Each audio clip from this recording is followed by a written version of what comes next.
There we go. Hi, everyone. Thank you so much for joining our event this afternoon. My name is Anastasia, and I am the events manager for Bank Square Books in Mystic, Connecticut, as well as for our sister store, Savoy Bookshop and Cafe in Westerly, Rhode Island. And again, we're just so glad that you took some time out of this beautiful Saturday afternoon to come join us, Susan Mallery and Susan Elizabeth Phillips, to celebrate Susan Mallery's new book, The Friendship List. So many of you have already chatted in and said hello and to let us know where you're viewing from. So if you haven't done that yet, say something nice in the chat and let us know you're here with us. A couple other pieces of housekeeping business before we get this event underway and I let you guys enjoy the authors. You can also submit questions for Susan Mallery and Susan Elizabeth Phillips by clicking on the Ask a Question tab on the bottom of the screen right below us here. Put your questions in there and we'll get to as many as we can during the Q&A portion of the event. And then if you are having any technical difficulties with the stream, there is a little question mark on the top right-hand side of the screen that says help. You can click that and it'll help you troubleshoot. This will also be recorded, so there will be a replay after the event. So if you come in late or you can't stay for the whole thing, you can watch it from start to finish later on. Okay, and last but not least, before I let them take it away, there's a nice little green button underneath the video stream today that has a list of Susan Mallery's books on our website if you wanted to grab any other of her numerous books. And then to all of you attending today, we have some incredible goodie bags that include a little chapter excerpt from the friendship list that Susan's wonderful assistant, who's been chatting with all of you, Janelle, had mailed out. And there were actually some extras, so everyone who bought a book for the event today is going to get one of those little goodie bags, so that's very exciting. And on that second note, thank goodness you're going to have that little chapter excerpt. Because of the tropical storm that hit last week, we are still waiting on the books to show up to us. I sent you all an email yet, but they should arrive early next week and we'll get them mailed out to you post haste. And now with that, I am delighted to introduce you to Susan Mallery and Susan Elizabeth Phillips. Susan Mallery is the #1 New York Times bestselling author of more than 150 novels about the relationships that define women's lives, family, friendship, and romance. 16 prolific years and 74 books later, she hit the New York Times bestseller list for the first time with Accidentally Yours. Her latest release, The Friendship List, is the story of two best friends who jumpstart their lives in a summer that changes them forever. And joining her today is Susan Elizabeth Phillips, who is also an international bestseller and the only 4-time recipient of the Romance Writers of America prestigious Favorite Book of the Year award. Some also tout her as the Queen of Romantic Comedy, and among her many accomplishments, she is also credited with creating the modern sports romance genre. So with that, I'm going to turn my camera off and let Susan and Susan Elizabeth talk, and they're going to talk for about 30 minutes, and then we will open it up to audience questions. All right. And with that, I hope you enjoy the event. Hi. Thanks for joining me. I'm happy to join, but I got a question for you right away. What are you wearing from the waist down? Because you look lovely from the waist up. Oh, just jeans. What about you? Are you naked? Yeah. No, I got my favorite denim shorts on. Okay. There's a real disconnect when we do these between the top and the bottom, right? Yes, I saw something online today that it was pajamas and the top was a very nice top and the bottom was like animals or the rainforest or whatever. So you could have the complete disconnect and you could buy it that way on purpose. But now I'm in, because it's like 62 and raining here in the Seattle metro area. Hot. Yeah, I'm in the Chicago area and it's hot here. Oh, so you're back in the Midwest. Yeah. Right. Yeah. So I got to talk to you first about The Friendship List. I read the book. I got an early copy of it because I know this is a book that was scheduled earlier, and then because of the pandemic, it got postponed. And now you have the very small shipping issue here, although that one is quickly resolved. I think, this is just my opinion, but I think this book is just perfect pandemic reading. We've been talking about what readers have been telling us about what they want to read now, and they are not wanting to read horror. They're not wanting to read really heavy books now. Thrillers and all that, yeah. Yeah. They don't mind like cozy mysteries or something, but they want comfort books and then they're rereading them. And I agree. Yeah. It's like, The Scooby-Doo level of violence and death is about all I can handle. And I think a lot of people feel that way. And we were talking about this before. It's really funny. The covers are, we've had the cover for over probably close to a year, but look, they're socially distanced. So yeah, the feel good is really important right now. And you want to laugh, and it's very funny. And it just takes you away. I think it's a perfect summer book, but it's a perfect pandemic book, which obviously was not on my mind when I wrote it. I know it's really so true. And I know that I enjoyed the book, and I especially enjoyed your two heroines, Unity and Ellen. So I know a little bit about them, but why don't you tell the people who haven't yet read Friendship List a little about them? And then I want to know which is your favorite. I got Ellen first. And I don't know what it's like for you, but for me, I generally have the character, and I refer to it as a character who takes me into the book. So there's one character which I get him or her first, and it's like, oh, that's interesting. And then you build the story around them.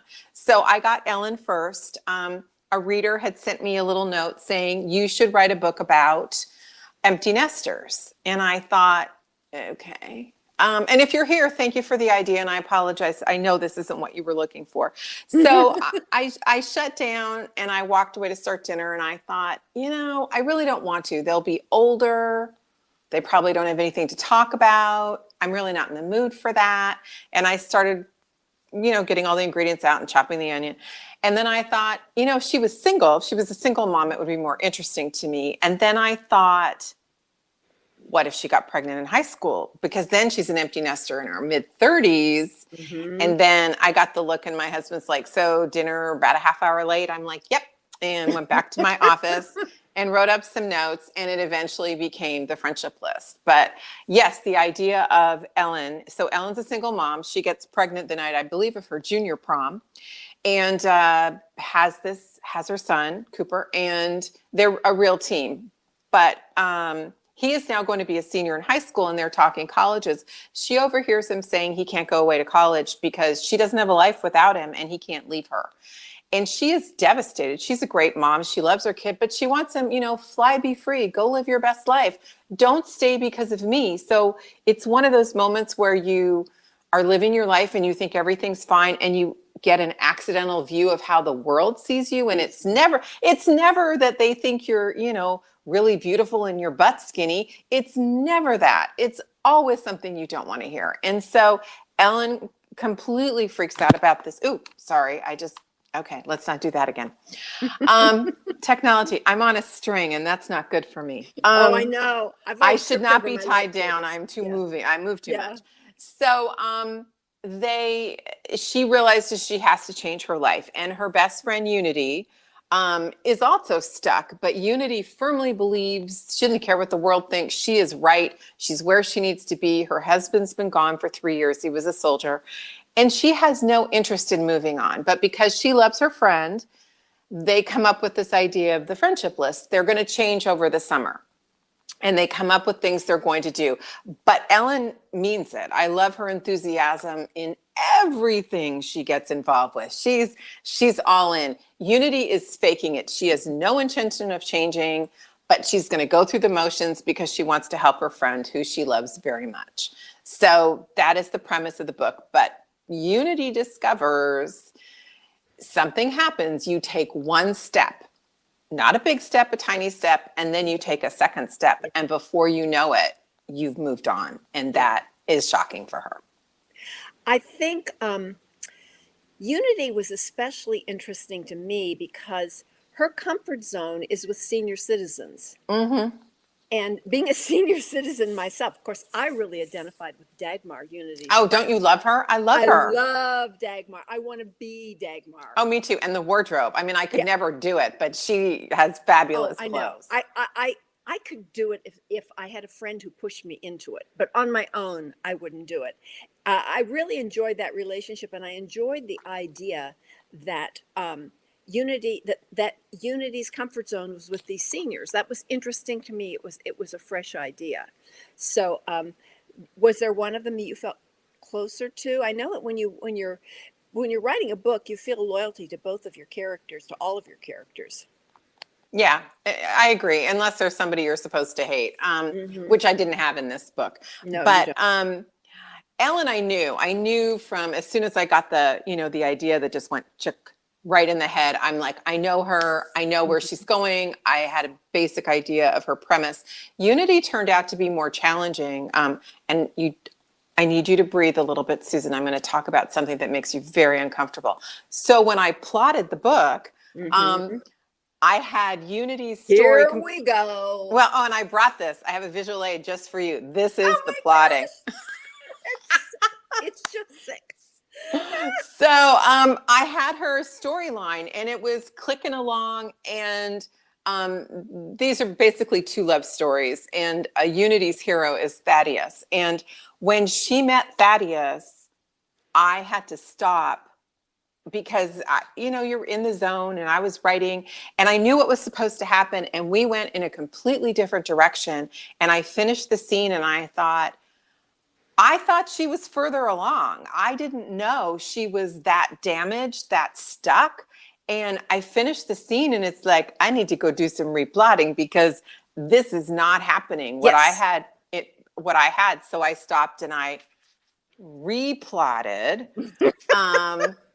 the rest of her story, because it was, I'd planned to go east, and we were going to go west. And it's like, we had talked about this. We'd had a character meeting. The characters and I had spoken about the book. We had agreed on an evolution. And she's like, yeah, I didn't tell you. It's like, well, at least that.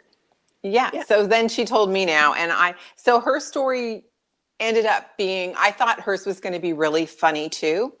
And she is the heart to me. Her story is it kind of pulls your guts out a little bit, because she's had this loss. She's had a great loss. She's had a great loss. And she's stuck in that loss. Yes. She's just stuck.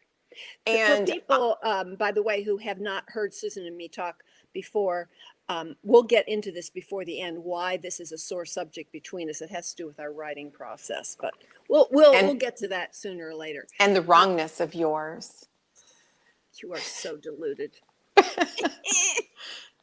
So they were very different journeys for me. I liked, Ellen she was great. She was fun. She was your girl. She was oblivious. She was living the life that she didn't realize she didn't get stuck on purpose. I mean, she just was like being a single mom and getting through college and getting a job, and it all made sense to her. But as soon as her world started to open up, she's like, I'm in. I am completely in. And I love that about her. So it was a nice dichotomy. And one of the things I loved about this book was, I'm sure you think about where the book's going to go. And there are certain things you're like, that'll be really fun to write. But there's not, it's not like every scene. With this book, at least 2 or 3 times a week, I went to sit down. It's like, yes, I get to write this scene. I get to write this scene. And it was for both. It wasn't just one. Ellen's stuff was very fun, and I knew where that was going. There's a scene with a couple of teenagers, and that I was dying to write. But there was some stuff with Unity that was really fun, and I couldn't wait to. Thaddeus has an interesting past, so that reveal was. I was like, I can't wait for that. So it was just fun. It was really, really, some books are easy, some books are hard. This was just a blast to write. It struck me that even though the friendship list is very different from my new one, Dance Away With Me, we have a couple things in common with these books, because we both have these deeply grieving widows who are stuck in their grief. Yes. And we also both have teenagers in the book. And I don't know about you, but I love writing teenagers. I'm a former high school teacher, so I've always liked that age anyway. And a former teenager. Although my teenagers were not nearly as much fun as some of these kids have. No, it was different then. Yeah, but I thought that was, I just, that similarity came up, I thought was really, really interesting. So let's talk a little bit. We've gotten some questions about the role of setting in a book. This book is set in the Northwest. Oh, wait a minute. Before that, this is not a spoiler because it's early in the book. The scene where the two of them go after each other. They have a fight. They do. That's That a was fight. I mean, that's a capital. I was, that really, I thought if I had a fight like this with one of my dearest friends, it would be really hard to repair. well, and I think one of the things, Real Housewives aside, most of us as adult women, we don't fight with our friends. Mm-hmm. If they start to annoy us, we just step away and breathe Walk. because we love them and re-engage. So to actually have a big fight is unusual, and it needed, the catalyst had to be there. When you read it, you'll understand that it was very necessary for the story. But yes, some things got said that were not mean, Hurtful. but Really they hurtful. But they were true. They were true. Especially, I think Unity needed. This is the first step for Unity. This is where this forces her. Her love for Ellen is stronger than her grief. Yes. And that is why she can take a step. And so, but the fight was very hard to write. I don't like that. It's not, I don't do a lot of fighting in my books. I don't fight a lot in real life. And I had to punch it up in revisions. It was like, You did. I Because did. there's no motivation for the book if that honesty and that kind of reaching to the gut isn't there. Then you've lost the motivation. I thought that scene was brilliantly done. Oh, thank you. It was hard. I love conflict in books. I really enjoy the push-pull, but two best friends, I mean, they're each other's family. For them to have that deep a wound. And I knew the feeling. I mean, it's like if you fight with somebody you love, I mean, that level of fight, you just have a sick feeling in your stomach all day. You can't sleep, you can't eat, you feel awful. And so I was like, all of us felt bad for like 2 days. Yeah. It was just, and then I was able to move the story on from that. But that was, it was hard. Not my favorite. Well, let's talk about setting a little bit. What attracts you to a certain setting? Do you gravitate? I mean, I know that I gravitate towards certain settings. Do you do that too? Talk a little bit about it. Well, there's one of the things is I 5 or 6 years ago, I submitted an idea for a story set on the East Coast because I thought it would be interesting. And I heard back, sweetie, you're a West Coast writer. You need to stay there. I don't even know what that means. But I'm like, okay, sure, whatever. So I like the settings. I'm an LA girl. I grew up in Southern California, so I love going back. I knew there was going to be a road trip because Ellen takes a road trip. That's a great road trip. It was a fun road trip. A lot happens.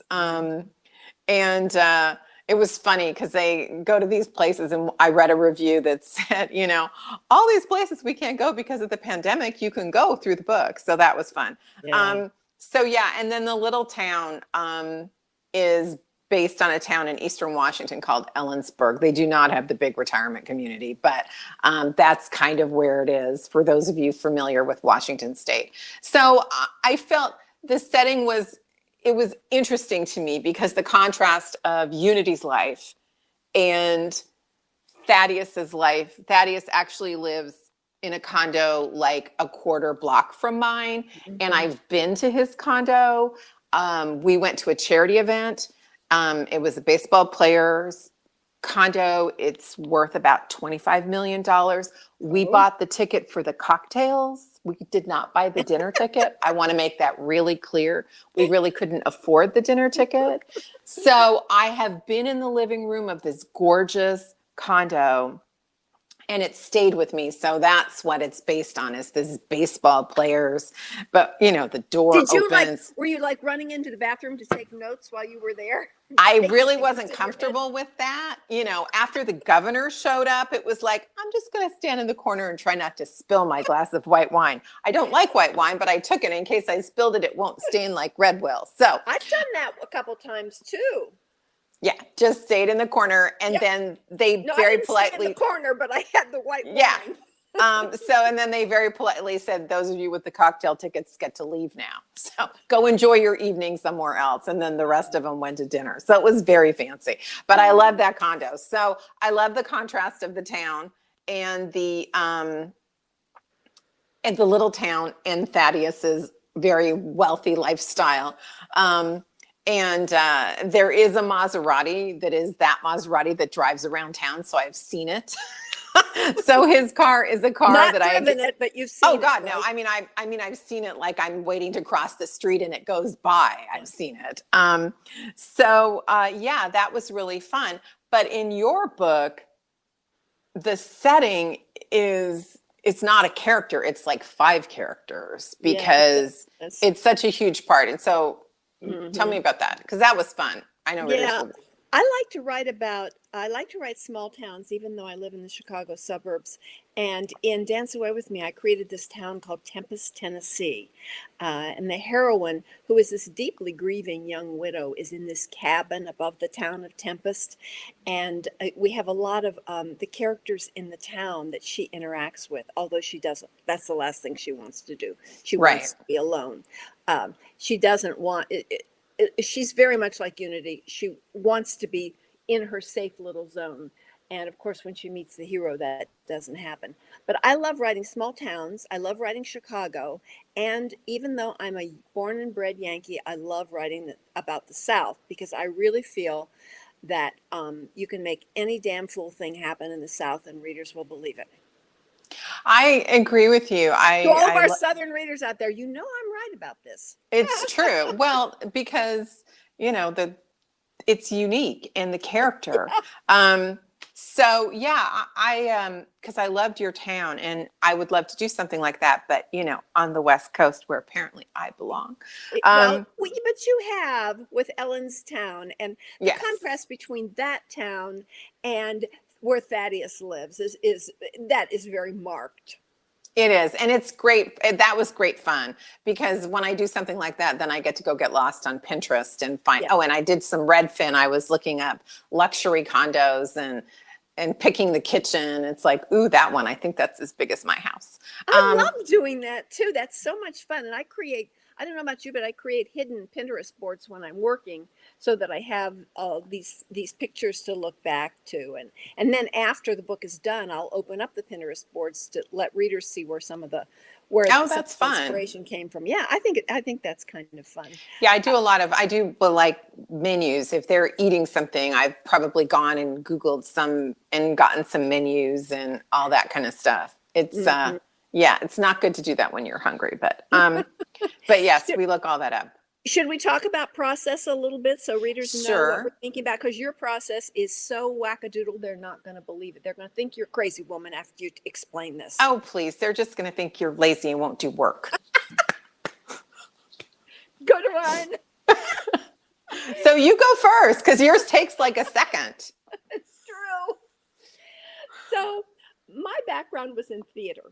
I have a degree in it and I'm a drama queen. So between those two ideas, I create stories internally and I don't know what's going to happen until I put myself in. So I might have this very vague concept and I can't think it through in my head.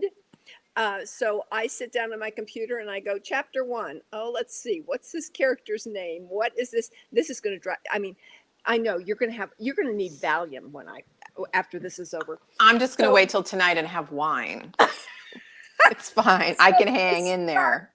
I start writing and well, that isn't good. And then I go back and then I go and I just stumble through this first chapter and then I go on and stumble through the second. I'm still trying to figure out what the book's about. And then I go back to the first and I rewrite that.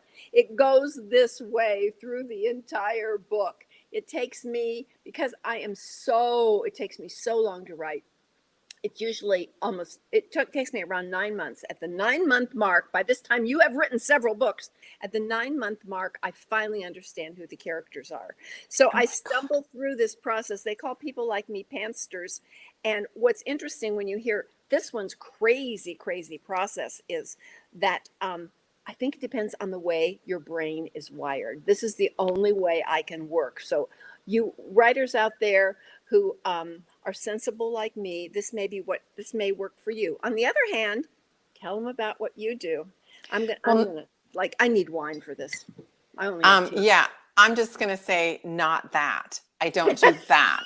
In any way, shape, or form. No one should ever do that. And seriously, if you will know, if you're not a plotter, you can't, but your life is very, very sad and small. So I come up with an idea and then I play with it for a while. While I'm doing other stuff, it sits. And if it becomes book worthy, then I start figuring out who they are, where I'm going, where it's set, that kind of thing. And then I will usually have 2 or 3 single space pages, more backstory than the actual book, but a premise. And I send it to Janelle, my beautiful assistant, who will brainstorm and send back to me 47 things. And I'll like, yes, no, yes, yes, yes. And then we will go back and forth until it becomes sort of an idea. And I think there's a book here, at which point I talk to my publisher because, if Nora Roberts just did this as a trilogy, I might want to wait on this project for a couple of years. So once I get approval, then I pick a date and I get really serious about it. And I'll spend 3 or 4 days fluffing it until it's more. And then I have a couple writers I meet with and we brainstorm. So we'll take 2 or 3 days and we brainstorm each other's books, record the sessions. And then I have pretty much figured out the beginning, the middle, and the end. I've got the conflict. I've got the turning points and all of that. And then then I write a synopsis because what do? Do you just say book coming in February of 2021 and they throw a party? Do you actually, because you can't do a synopsis. No, I can't do a synopsis. I mean, I could do one, but it wouldn't have anything to do with the book. No, it would be like, it's, about 100. It's giraffes. It'll be great. I wait till I have between 100, 150 pages, and then I send them that. And what if they say no? They don't. What are they going to do? They know it already took me like 6 months to get those 100, 150 pages. They're stuck. Okay, They're well, stuck. there is that. So they just zip their lips and hope they just prayer. There's a lot of, it's you, so they know it's going to be good. So they aren't. Anyway, so I write a synopsis that is about 25, 30 pages, telling them the entire story, start to finish, in detail, with accuracy. How long does it take you to write that synopsis? A day.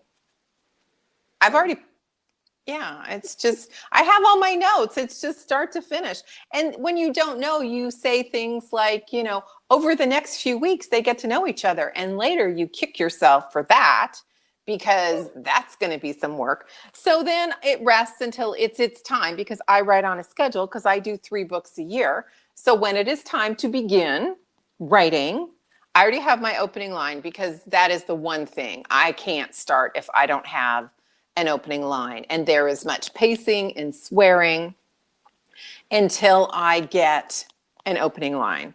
So I try to do that well before I ever sit down to write. I try to put it in the synopsis. So then I start writing. So I know whose point of view I'm going to be in. So I do one scene. So for example, I did Ellen's story first. So I have Ellen and I have Keith. So I wrote a scene from Ellen's point of view. And it's the first scene you read. And then I wrote a scene from Keith's point of view. And it's the scene where somebody tells him a girl is crying in the weight room. And he's like, please let her have broken a bone. I love because that scene. He doesn't want her to be scene. pregnant because his life is littered with teenage girls who get pregnant. Right. So then I have heard both their voices in my head. And then I stop and I plot. And we won't get into the detail. But this is what I end up with. This is actually both of their stories. Okay, Susan, this is going to really upset you. So be cleansed, meditate, assume a yoga pose. So this is Ellen's first scene because it says E1. Unity's will be U1. And the E's are both Ellen and Keith. But this is the scene and this is the plotting. Oh, now I just have a headache. I mean, some of them aren't this long. So basically, a book like this is about 105,000 words. It's more than a ream of paper. If you think about what you put in your printer, your copier, that's 500 pages. This is probably about 600. manuscript pages. This, if you, because it's really a file on my computer and then I print it out and staple them and blah, blah, blah.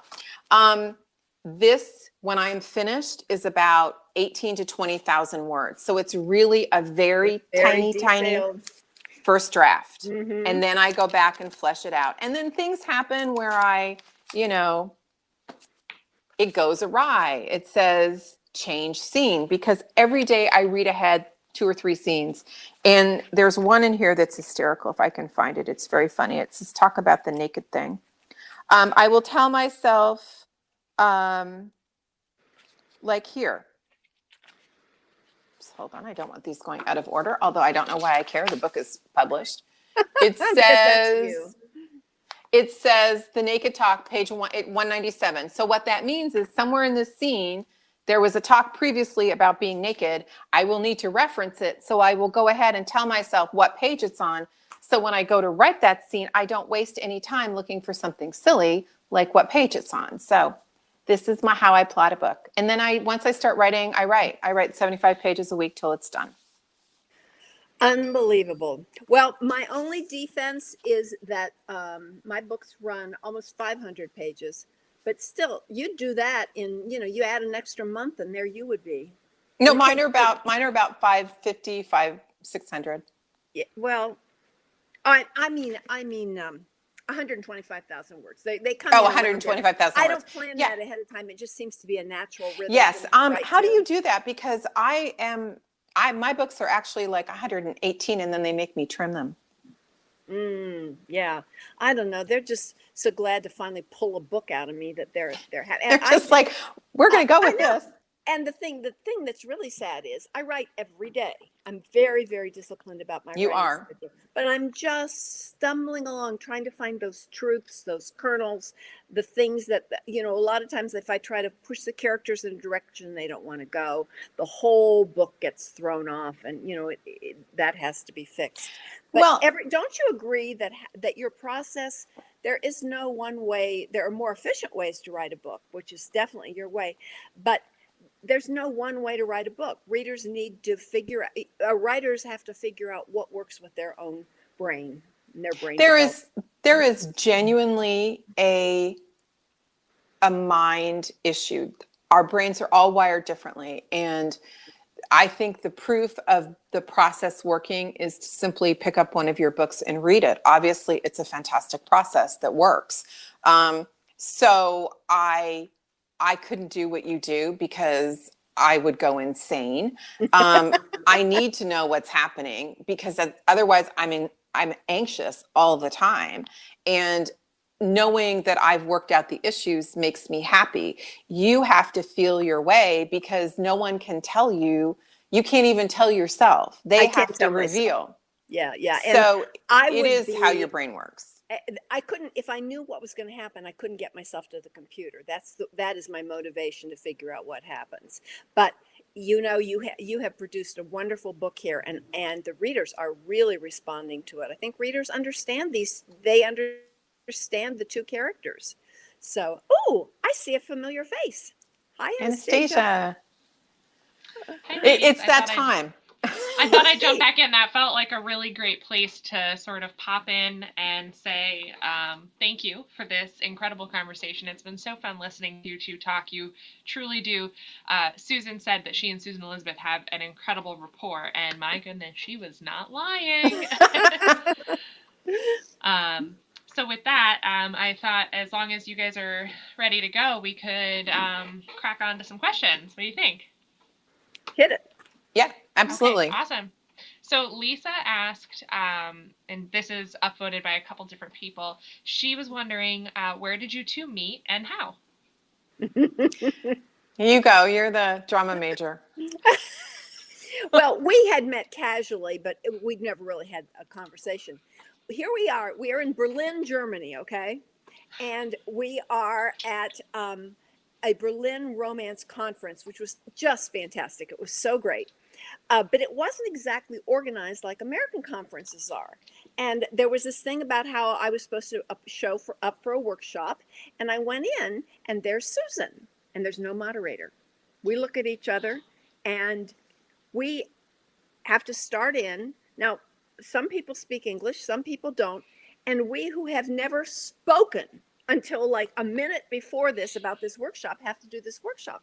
And that is where we discovered this whole thing with the opposite writing processes, which we have absolutely loved being able to talk about because it's so validating to so many writers. So that was where we really, really got to know each other, was Berlin, Germany.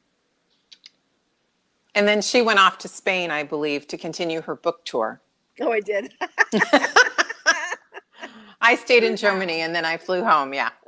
I was tired. That's hard. Tour in Europe it sounds glamorous, but it's exhausting. I don't know. It's a lot better than touring US because they give you more time and you get to be on those wonderful trains. The US, you know, how it is when we're on a formal book tour, we're up at 4:00 in the morning to catch a plane at 6, and it's that was my tour.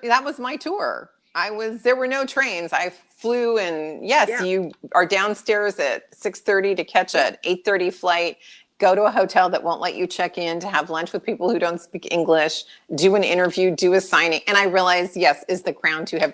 It was exhausting. And they keep you up late. It's like, I have to be like...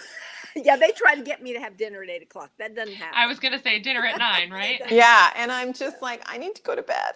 I'm very, very tired. Oh my goodness. So now, since you met and developed this friendship, have you guys ever worked in like a writer's group or a plotting group? That could never happen. At opposite of each other, at odds with each other. Have you not been listening to us? Yeah, her head would explode if she sat in a plotting session. The whole time I would be going, really? How do you know that? How do you know that's what's going to happen? Yeah. Yeah. No, we could never do that. But we have done this a couple of times, the same workshop, talking about plotting. And it's pretty fun. We really enjoy it. Yeah. That's very, very funny. Okay, let's see. What advice would you give your younger self about writing? That's from Carrie. Susan, you go first on this one. I would tell my younger self to maybe tone down the stress. It's like going to be okay. I'm very attentive to my career. I work really hard, but I could have taken a couple of afternoons off. It would have been okay. Yeah, I would have told myself to have faith in the process, because I swear my first 10 books, I wrote so much of them in despair, because I just thought, I never can do this. I can never get to the end.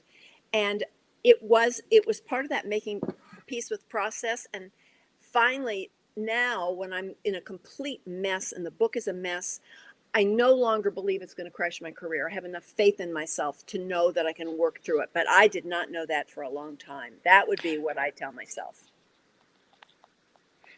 Yeah, absolutely. I think everyone could stand to have a little more faith in themselves, right? Yeah. Yeah.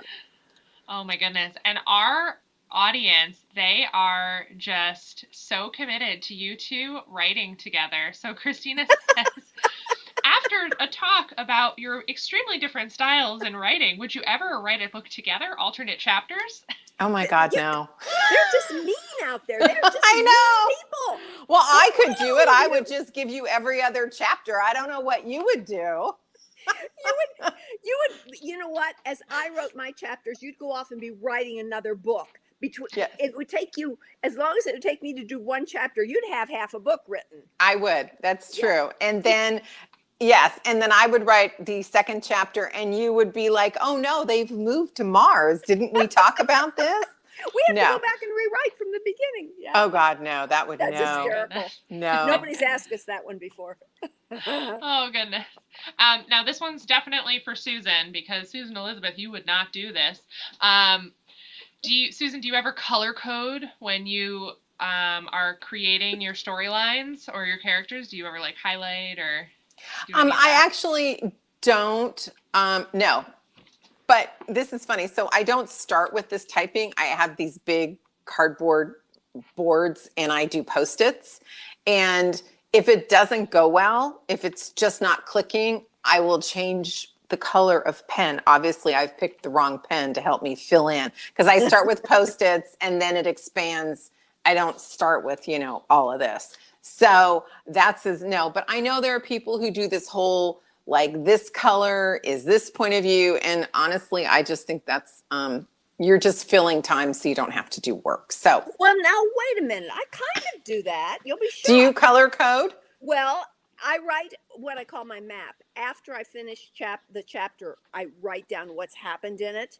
Oh, And good. I will frequently, as I print this map out and change it all the time, I will frequently color code whose point of view I'm in or what character it is. So there. Okay, there you go. Ah, she plots a little. No, she doesn't. She did it after the chapter. It's just so she can remember. That is not a plot. That is a summary. Oh, you're so rigid compared to me. I'm just like a wild thing. You are. You are definitely a wild thing, and I'm definitely the mom. I get that. So now Susan asks, where do you write and when do you often find yourself writing? Do you stick to a schedule or when the mood strikes, or how does when that the work mood for strikes. Yeah, that's what Mallery does. She writes when the mood strikes.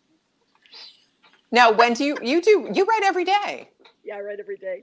I write in the morning, and in the summer I write on my screen porch with my laptop, and in the winter I write in my living room, and I have a gorgeous, beautiful office. I can't show it now, but it's 2 stories high with beautiful windows and everything, but I'll write there. I just kind of do my business and social media there.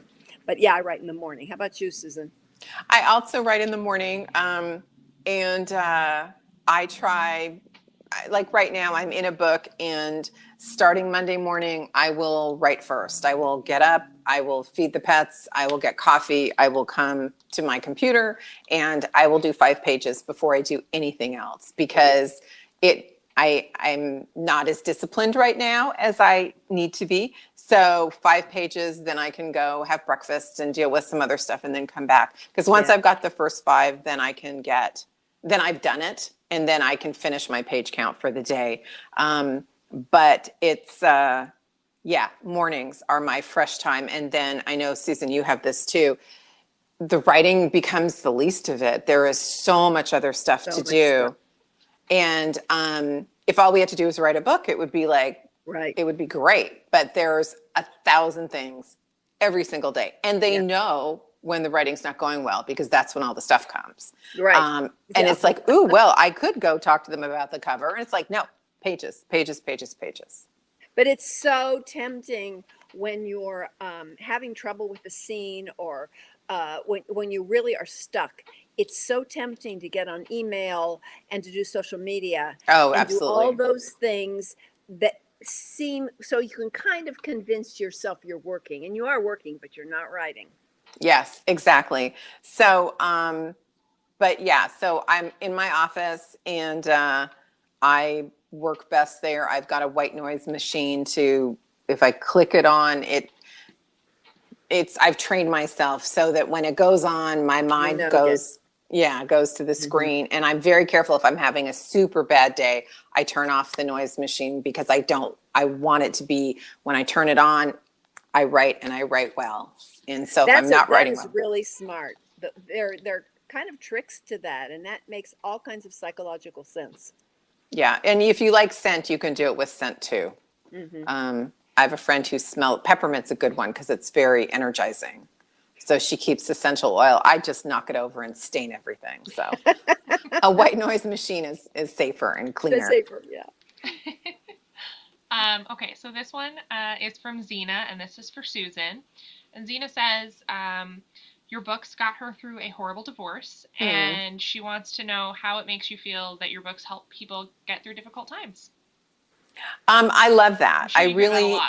I appreciate hearing that so much. I too have been through a divorce, and it's a tough time. And yes, books help me escape, and it gives me tremendous joy to know that I can help other people. And on the days it's going very badly, there are times I think about this, and I have a very wise writer friend, who has said every book is somebody's favorite. So even when it's really hard and I think I hate everything about this, in the moment, I just tell myself, this book is somebody's favorite, and get your butt in the chair, because this book, there are production people waiting on a practical level, and on an emotional level, this book is going to help somebody. I've been doing this long enough to know that this book is what somebody needs. So I need to stop feeling sorry for myself and just do the work. So it's very gratifying to know that. It makes me happy to know that I've helped.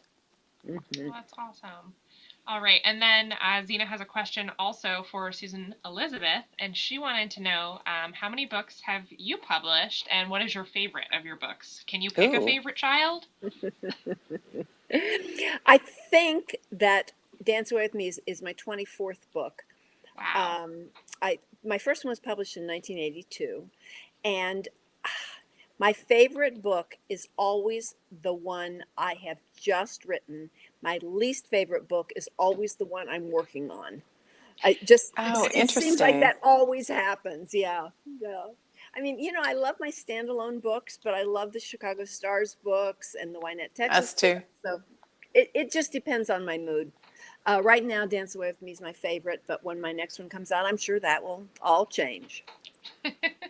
Now, Susan, you've published 150 books. I know. Is that? I think Janelle put in the comments that the Friendship List might be your 150th book.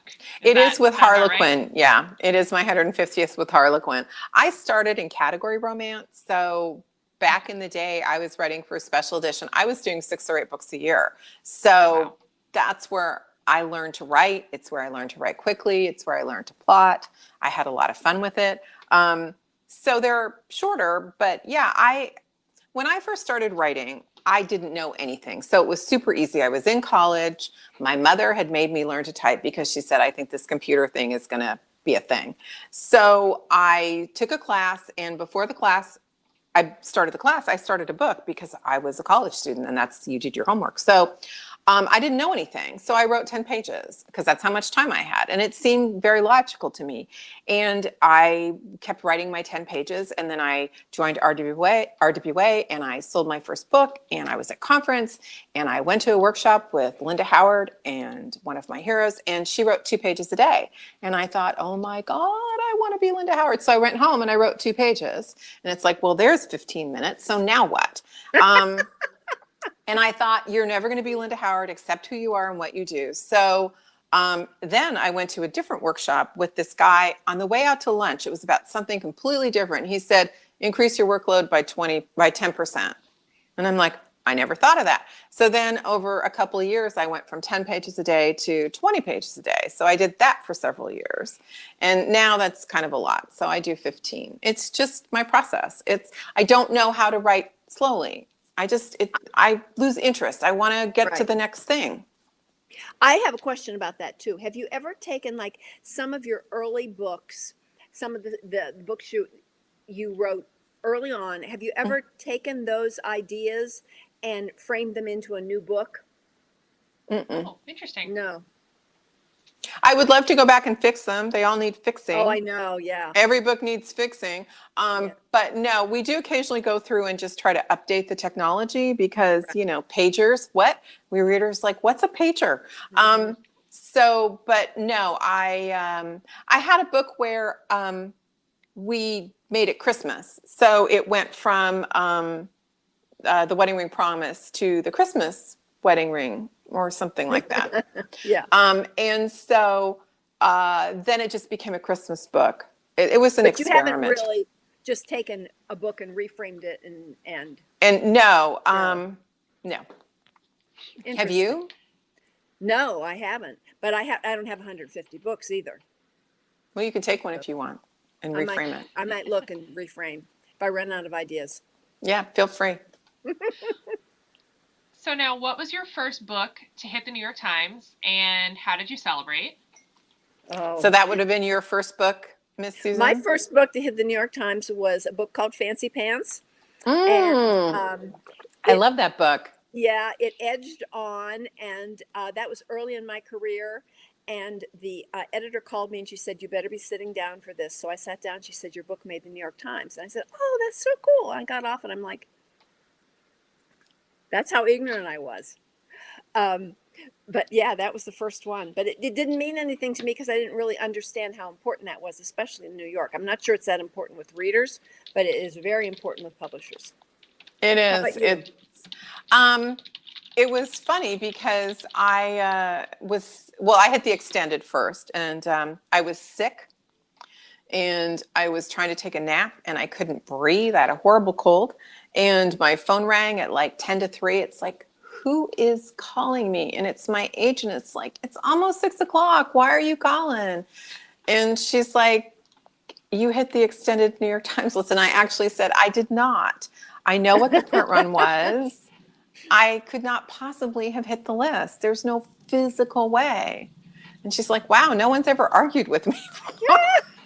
So, and then the next book I had out, Sweet Talk. It was a trilogy. The first book hit, and it was like, and it was right before there was a group, Romance Writers of America, that I used to belong to, and right before National Conference. So I got to go to conference like 2 weeks after hitting the real New York Times list, and it was fabulous. It was magical. Yeah. And we both hit #1 on that list, which I think is really cool.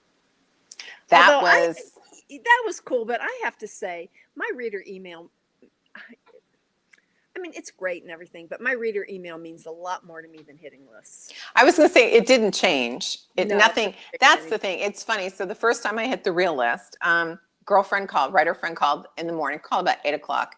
And she said, so God, you hit the list. That's so great. How do you feel? And I said, hold on. The dog just pooped. I'm going to go flush it, and then we'll talk. Nothing changed. Nothing changes. Now they send you flowers, and that's lovely.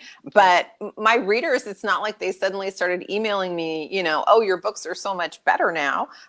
They don't care. And if they don't care, then what my readers think of me is the most significant thing in my career. Yep. And so if they love the books, great. But you're right. They don't care. They don't care. And so it's lovely. But it is a New York thing. The readers want the next book, and they want it to be good. And that is always my goal. The next book needs to be better than this one. And that's what matters. Yeah, totally. Okay, let's see. We have a question from Christina here about pets. So, do you have any pets? How many? What kind? And do they like to help you with your work? Well, Susan, I have Mr. Bill, my husband. Susan and I were just talking about this. I have 4 grand dogs and 2 grand cats and 1 grand horse. But there are none of these pets actually in the house with me. But I'm a dog lover. And then you, on the other hand. I have pets. Is he? Yeah. So here, I'm going to. He's still behind you? He's still behind me. Alex. So this is Alex. Hi, baby. Alex loves his mom. Alex and I are very close. At night, he sleeps between me, my pillow, and the end of the bed, which you can imagine, he's 15 pounds. So, and he doesn't always sleep the human way. Sometimes, for those of you who have seen Ice Age, he sleeps like Sid. So that is a problem. And then we have his half-sister, Lucy, who hates me. And then we have a miniature poodle, 13-pound poodle, Kelly. And she's with her dad. No, she's gone away. One of the ways I've gotten to know your pets is through your Instagram page. You and I are both pretty active on Instagram. Yeah. And so I like to steal people's pets because readers like to look at those pet pictures. So I like to steal their pets and act like they're mine. But you posted a picture of Dance Away With Me with Alex on your Instagram page. It was great. Alex is very cooperative. He's super low key. they're ragdoll. So he's fine with any of that stuff. And he's so handsome. So yeah. He's very, very handsome boy. Very handsome boy. Well, before we get to the last few questions, I feel like this is a really good place to just pause for a second and say we're going to take a couple more questions before we wrap up right around 3 o'clock. But we also have a raffle to announce. I know. Exciting. Yeah. So just in case you missed it, Susan generously did a raffle for today's event for this really beautiful set of bags from California Innovations. And so what I did was I took all of your names who bought a ticket for the event, and I put them into a randomizer. And the winner is, drum roll please, Zena Lynch. Oh, Zena! Congratulations! So yay, Congratulations! Zena. So Zena, I am going to send your information to Janelle, and she will mail that out to you. Congratulations for winning the raffle. And then just again, as a little reminder, everyone who is here in the event today is getting that awesome, really cool little goodie bag with all those little special friendship list treats and the 3-chapter preview of the book. And then we're also getting your books mailed out to you as quickly as we can. And with that PSA out of the way, let's jump back into a few more questions before we have to go. Okay, so let's see. We've got a lot more questions about writing. So one question here is from Judy. Judy says she loves series because she really enjoys going back to old places and friends. Do you prefer series or standalones? And then the second part of that question is, do either of you have a series in the works? Susan?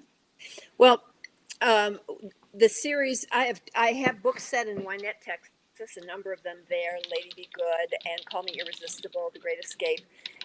But my most famous series is my Chicago Stars series. And this was not supposed to be a series because I don't pre-plan things. I just had this idea about a woman who knew nothing about sports inheriting a professional football team. And that was the beginning of my Chicago Stars books. I don't write one after another because I won't write a Stars book unless I have a really great idea. So I tend to write standalone books in between, and I love that. I love that, being able to go back and forth, and I love the fact that my readers will follow along. But the very first sports romance was actually my book, Fancy Pants, which was about the most boring sport in the world, golf. But the book isn't boring. The Wynette, Texas books tend to have that golf theme going on, but these are just a crazy bunch of men. And then the Stars book, I don't even know how many there are now, but First Star I See Tonight was my last Stars book, and then Dance Away with Me. And I used to say every book that the Stars books were over, but then I'd get a new idea. So you have to stay tuned. Oh, wow. That's great. I've done a lot of series. I like them because it's nice. It's nice to sink back into a place I know. I did a series set in Fool's Gold. I think they're including novellas. I think there's about 23 of those. I'm wrapping up a series set in a town called Happily Inc. And the last book is a Christmas book, and that'll be out in a few weeks, happily this Christmas. And then next year, I'm starting a new series that will be Christmas books. So it's going to be one book a year, Christmas book, set in a town called Wishing Tree. And the first book is called, it was supposed to be called Christmas Without Jake, but they didn't like that. So it's now called The Christmas Wedding Guest, which is almost the same as Christmas Without Jake. And because I do plan, I can tell you the second book is going to be about Jake. So he gets his book in book 2. I haven't, and I know who his heroine is, but that's kind of all I know. And he's got a great mother who is meddling. I love meddling mothers. It makes me happy. I do too. I do too, because I'm one of them. That's why I love them so much. Yeah. Yeah. More involved is better. I'm saving you time. You don't have to make the decision. I made it for you. So Susan, Eileen asks, do you always start with your characters? Have you ever started with a location or a situation? Oh, that's really interesting. I think I've always started with character because that's really what the book is about, is these people going on a journey. So I'm pretty sure I've always started with a character. I've thought like I would like to write about something. And but then I have to wait for the right character. For example, and somewhere I have my Post-it. Here it is. No, I've lost my Ramon Post-it. Oh, well, I had a Post-it here that said, I want to write about a parrot named Ramon. I don't know why, but I do. So I'm waiting. I am waiting for Ramon to reveal his family to me and what the book's going to be about, because it's not like I write children's books. So I have that, but until it becomes about real people, although Ramon feels very real to me right now, until I have more than it's that. It's definitely, because we read fiction, we read nonfiction to learn, we read fiction because of how it makes us feel. And what makes us feel is who the people are. And so it has, to me, character informs everything. Yep. Yeah, absolutely. Awesome. Okay. Susan, one final question for you, and then I have a conclusion question for both of you. So, Melinda asks Susan, we talked a little bit about fixing and rewriting books earlier. How do you feel about the friendship list? Are you completely satisfied with how it came out, or is there anything that if you could, you would go back and tweak? I have no idea. So I don't read my books once I'm done with when you turn a book, you've got to churn through it like 1,000 more times. So once that's done, I've moved on. But in a year, I will listen to the audio recording of the book because that's how I learn a lot about my writing and what I would fix. So in a year, I will listen to Tanya's narration and I will figure out how I feel about it. But I try to listen to all my books in a year. I learned the words I use too much. I think that beat went on too long. This should have been tighter. Or sometimes I finish it and think that was really good. I'm happy. So it just depends on the book. But so I don't know yet. Hopefully I will be happy. Awesome. That's a really interesting process. I think that's really cool. All right, and finally from Carrie, but I think everyone is wondering, what are both of you working on next? Susan? I'm not telling. I will say that it's going off to my editor next week, and I'm just focused. I'm really so focused on making sure readers find Dance Away with Me that I'm not distracting with anything else. But I know what I'm doing next. But stay tuned. Susan and I both have really active presences on Facebook, on Instagram, and as soon as I'm ready, it will be announced there. Okay. How about you? I bet wow. you can.